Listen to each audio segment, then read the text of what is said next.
That was our past self. And we... Like a long time past, right? Yeah, a couple months ago. Well...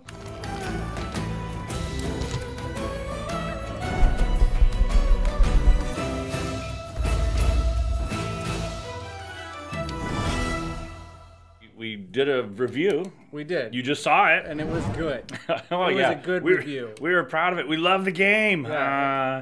I had just gotten this game, and I had just played it a couple times. We played it a couple times, loved it. So let's make a review for it.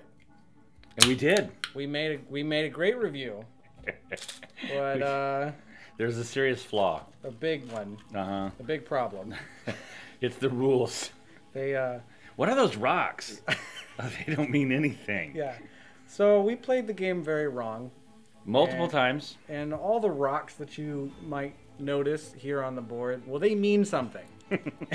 And we did not realize this when we first played. I did read it. It was first read through of the rules. Uh-huh. But totally forgot, evidently. Completely forgot. Yeah. And we played it wrong. We reviewed the game wrong. We have since played it correctly.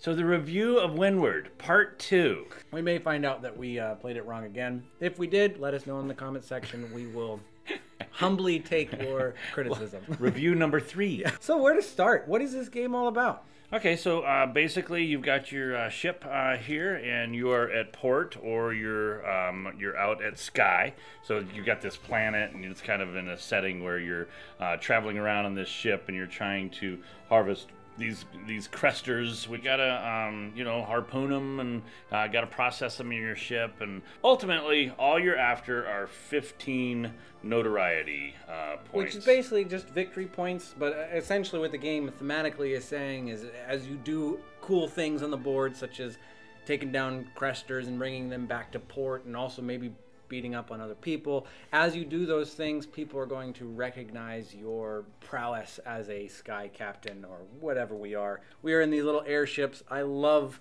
these airships. They look sweet. I wish they were made of better plastic, but they are still awesome. What are the core mechanics? That was such a jarring transition, but it's fine. You've got, basic engine builder. There's a tiny amount of worker placement, so each individual person has 2 of these little first mates, and they are able to do things for you. You can only do things on your board, and you can do different things based on whether or not you're in the sky, flying around, or you're at port, which everyone returns to this location, which is port. It's represented on your player board as just being on your player board. And you can take specific actions based on where you're at on the board. There's a little bit of luck involved in which direction the wind is going, and that affects how well you can sail, what direction you can sail. And there are dice that you're rolling to see the strength of the crester defense or your offense or something like that. So there's a little bit of luck there. It's both PvP and PvE. So you are playing against the board. You're fighting these. And you don't have to worry about the other people if you don't want to. I broke my ship. I got Part 3. Is it broke or I'm like just... that. No, I know. I'm like that little kid. My ship broke. I couldn't get it back in. Oh, okay, boy. Sorry. Did you, that's not even the right spot. that's a first mate spot. Okay, I'm listening. All right. So it's PvP and PvE. You fight each other. You can fight the environment. That's great. But probably my favorite part, kind of the favorite mechanic, is just how open and free this game is. It really feels like a sandbox in which you're given kind of open field. Do what you want. It's like Bodhi's favorite part. Up here on the top of the card, it says, during your turn, you may do any of the following in any order. It's pretty great. I love it. There are basically no rules regarding your actions. There's a little bit of guidelines, but little to none. Well, and for some of our game-loving friends, they're like, what are you doing? Yeah, it's actually, I've had the hardest time explaining this game to people that are well-versed in games, because they're so used to, like, so when do I play my cards? Like, you can play them now or later or not at all. You can just do whatever you want. Right, and because your ability to win and do things to gain notoriety require you to sequence right. Like, sequence your turn properly and plan out, I'm going to go out and do this, then I'm going to do this, and then I'm going to do this. If you don't do it in that order, it won't help your strategy. So what happens is you're not bound by rules, you're bound by your own strategy as far as what sequence you take. I don't know if that made sense, but I love it. Yeah, it really is nice because you know you're looking at these things and you're like, okay, move your ship, give orders, spend gas, which is like the currency. I didn't put the gas out. Oh yeah, around the board. I'm sorry. Use a supply card. That's these cards. You kind of have a hand that you're working with. Initiate the battle. I mean, I have like 4 moves with my ship, so I can go out to sea. I could do something right there. I can come back in. I can go back out. Like, it messes with people when you're like, hey, you just went in and out. I know, it's my turn. Yeah. I'm doing that. They just don't box you into something. They just kind of say, hey, you've got an end goal, which is to gain 15 notoriety. Here's the actions you can do.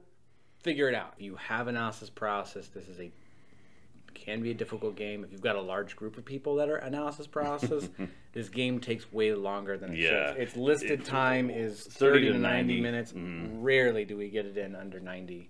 Yeah, but we've also played high player counts too. So you know the 5-player game has a little wrinkle with the research ship, and so that makes it unique. The other thing that I like about this game is it's kind of a mid-level game. Like it is not so complicated as Nemesis, where you're like, oh boy. But it's also not just a simple game that we're pulling out in 30 minutes and we're done. Yeah, it fits in a weird niche for games where I can play it with a lot of different people and still enjoy playing it. Another one that I personally like is that it's got what I'm going to call this the greedy governor. So if you're taking off and you're like, I'm getting that one and I've got that one, and you've got all this stuff in your hold, this game isn't necessarily designed to be a fighting game, but if you get really greedy, now you've got a huge target on your back. And it's actually really fun to try to manage people's perception of how strong or how close to victory you are. So there are times where you're almost holding back. You're waiting out. You could take that crester. You could add to your cargo hold, but you're looking at it and you realize you then become the most valuable player on the board. Now, this is the way it works in our game, a little family secret here. So Bodhi and I play together a lot, and we'll be playing, and I'm like, oh, Bodhi's doing this. Hey, everybody, do you guys know what Bodhi's doing? He's doing this. And I can tell when now all of a sudden he's real quiet and he tries to deflect it. But the problem is he understands what I'm doing, and then he tells the whole board what's going on. We have no qualms about a little bit of metagaming and calling each other out on each other's choices. And I can no, that's not me. But in the game, he's almost always nailed me. That's the fun of perception management. I'm trying to just manage people's perception of me and try to make sure that they don't think I'm as strong as I actually am. Right. So if I can get away with a huge cargo hold, get in and out and back, then that's great. And that's another pro. This has a 1-turn victory. I mean, you can be at halfway and you can pull out a win in 1 turn because you can string together so many different. There's achievements that give you, if you accomplish certain tasks in your turn, you'll gain notoriety. By staying out at Sky, you gain notoriety, and then by killing whales. So you can string together all these things to put together a winning hand, and that's a ton of fun. Okay, con for me, you mentioned it here, the achievement cards. For me, they are so different. There is a very low helicopter. We're near a military base out here in the desert. But these... do we wait? Okay, so these achievement cards are right here. Some of them I really like, but there's a couple of them that are either so easy or I actually don't care for this 3 when there's no 1. Like let there be another one that's here. Like, so on this one, I get a 4 and a 2, so 2 people get to achieve this. The first one gets 4 points. The second one gets 2 points. Obviously, in a game of 15, that's a fourth of the game. Right there. Feels like to win this game or to be in the contest, you've got to pay attention to this. Yeah, if you don't manage to get to those achievements, they're limited space. This is great house rule stuff where you pick what you want. I haven't thought about that. Or add the little one, or I'm going to play 3 of these instead of just 2 of them. I don't know. What you really want this achievement to do is make you make a decision you would not have chosen otherwise. A decision that's almost illogical, but it's allowing you to get this achievement, and it's forcing you to take a risk or put yourself out kind of in the open to do something. Okay, let me go game geeky on you. So I like this game because of the term strategic interdependence. Now we're just trying too hard. A long time ago, I read a game theory book, and I was trying to figure out how to play games for teens. You know, we were putting together big group games and stuff like that.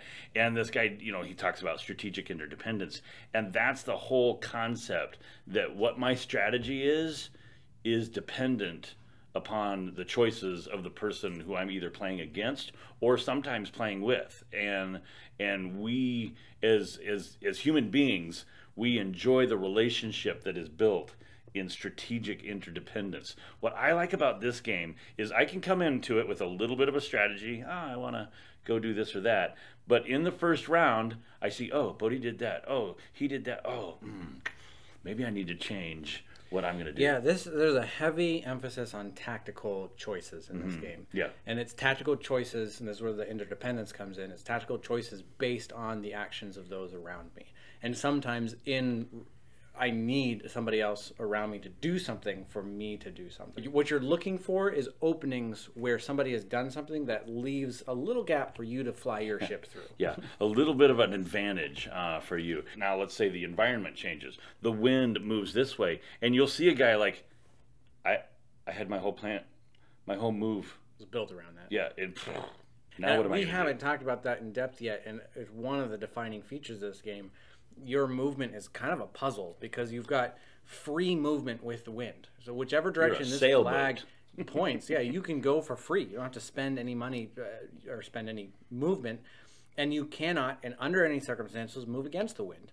And so it locks off whole sections of the board and opens up other sections of the board. And so there's this beautiful dynamic of change and tactical responsiveness to this game that I really like. And then you pick up this card, the Argonator, and the first time I ever played it, I'm like, Are we even pronouncing that right? I have no idea. We've been calling it Argonator. Argonator. Kind of sounds like a pirate card. I have no idea. But it is the sort of card that after I played it, I'm like, oh, I always need one of these in my hand. No guarantee on what direction I can make the wind go. Yeah, because it's randomized. Yeah. You roll a dice, I'm still going to roll a die. Changes the direction. Right. But if I've done something and now I want protection, this is actually a card I place, and now I spin the spin. I'm breaking ships right and left. This is the con that it's the biggest one. And I'm surprised you didn't mention it first. It took me a long time. It's taken me a while. That I wasn't sure when the right time to bring this up because it's going to change. Bitter. I am. It's going to change. It might be the end for you if you were trying to decide to buy this. This rule book it's really bad.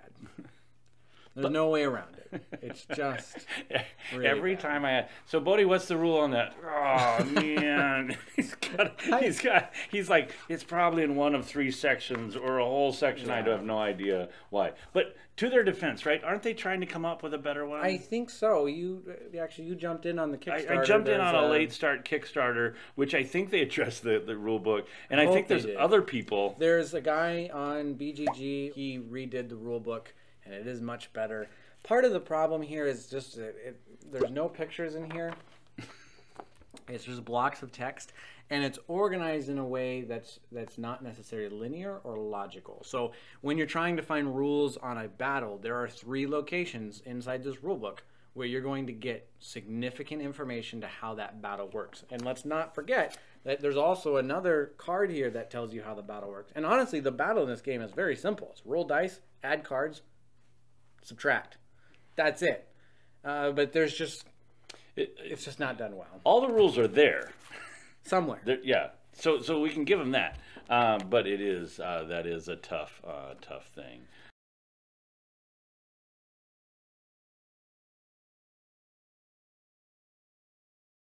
A con for me is that every now and then a guy comes into this thinking it's a fighting game, like it's a pirate game, and it isn't a pirate game. It has the ability to like go after somebody if they're doing it. And one of these ships, we didn't mention that either. Each one of these cards is just a little bit different. It gives you a skill that maybe not everybody has. So there's one player that's probably better at being kind of a bully on the board than the others. But it is not. I'm doing some of those things for defense.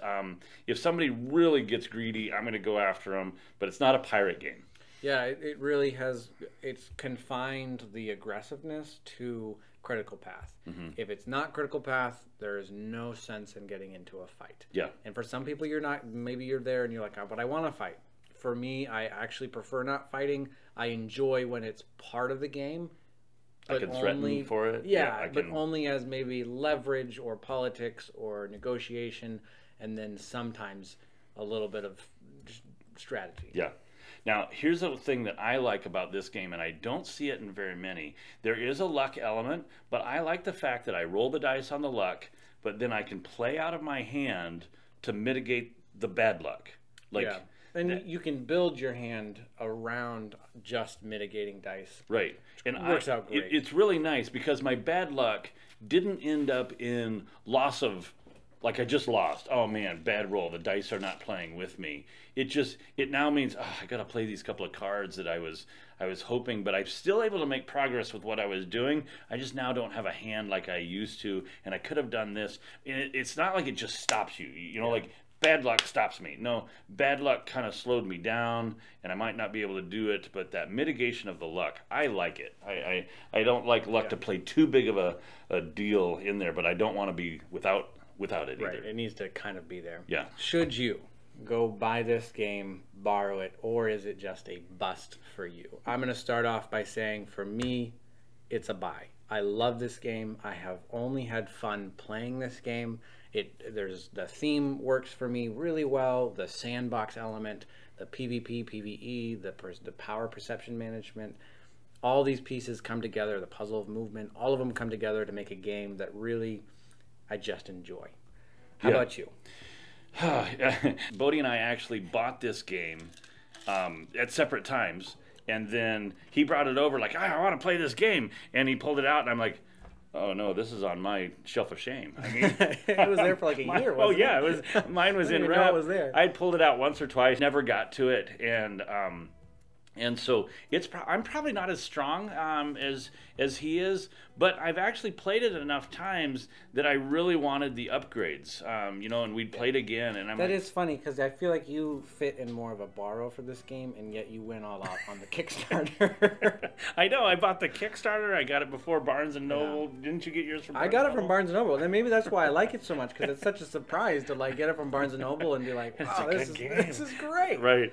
But so I went in early. I liked some of the concepts that were there, and we didn't even mention this, but their expansions that were in the thing. We still haven't played the Giant Crester. The little research ship is really fun to play. If you, maybe you have this game already and you're just kind of browsing around.